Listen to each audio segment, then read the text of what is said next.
Our Hiligaynon word for the day is KAPAWA. KAPAWA.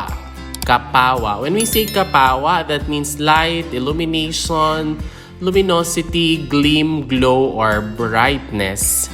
KAPAWA. KAPAWA. Let us have the following sample sentences.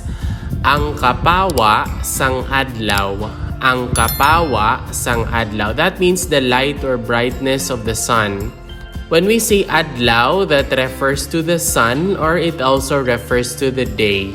Ang kapawa sang adlaw. But in this case, in our sentence here, adlaw means sun. The next sentence that we have here is ang kapawa sang pagtuo. Ang kapawa sang pagtuo. So once again, when we say kapawa, that means light or illumination or luminosity. And pagtuo is your faith. Pagtuo.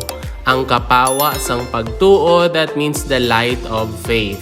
Ang kapawa sang adlaw and ang kapawa sang pagtuo. Ang kapawa sang adlaw and ang kapawa sang pagtuo. So when we say kapawa, that either means light, illumination, luminosity, gleam, glow, or brightness. Ang kapawa sang adlaw and ang kapawa sang pagtuo. Ang kapawa sang adlaw and ang kapawa sang pagtuo. Ang kapawa sang adlaw and ang kapawa sang pagtuo. If you learned something new from this video, please don't forget to click like and subscribe. Moreover, you might also want to watch the next video on the screen. Thank you very much, goodbye, and take care.